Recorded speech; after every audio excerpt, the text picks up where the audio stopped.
God, আমি এখানে এলাম কিভাবে? রাহুল এখানে কি করছে? এটা কি রাহুলের বাড়ি? ও ঘুম থেকে ওঠার আগেই যে করেই হোক আমাকে এখান থেকে পালাতে হবে। এরপর ঋতু চুপি চুপি সেখান থেকে পালিয়ে যায়। পালাও পালাও, আমার থেকে কত দূর পালিয়ে থাকতে পারো আমিও দেখব। আপনাকে বলছি আমাকে আরো একটা ড্রিঙ্কস দিতে। কি হলো, শুনতে পেলেন না? গাইজ, তোমাদের কি আরো ড্রিঙ্কস লাগবে না? হ্যাঁ। তখনই রাহুল পুলিং স্টেশনে আসে। এখানে সাইন করে ওনাকে নিয়ে যেতে পারবেন, কিন্তু পরবর্তীতে এমন করলে তখন শাস্তি পেতে হবে। আমাদের ফ্ল্যাশব্যাকে নিয়ে যাওয়া হয়। Guys, enjoy. ইয়া, অনেক মজা হচ্ছে। এখানে কে গান অফ করেছে? কি হলো, কে অফ করেছে? আরে আমি এমন কিছু করি নাই। ওরা শুধু শুধু আমাকে ধরে নিয়ে এসেছে। আমাকে আরো ড্রিঙ্ক দাও। রাহুল সাইন করে।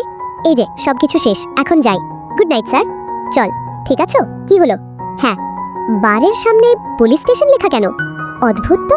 ম্যাডাম, আজকে আপনার বিয়ে, অন্তত আজকে একটু সিরিয়াস হন। কিন্তু আমার ভীষণ ঘুম পাচ্ছে।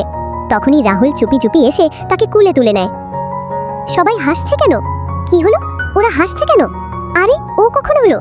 এটা কে? কার ভিডিও দেখছো? আমার ফেভারিট সুপারস্টার ভি। সরি, এটা ঠিক হয়নি না? কিন্তু সে জানতো না ফোনে থাকা মানুষটা তার সামনেই রয়েছে। বন্ধুরা, হ্যাপি নিউ ইয়ার সবাইকে। সবাই নতুন বছরে অনেক অনেক ভালো থেকো।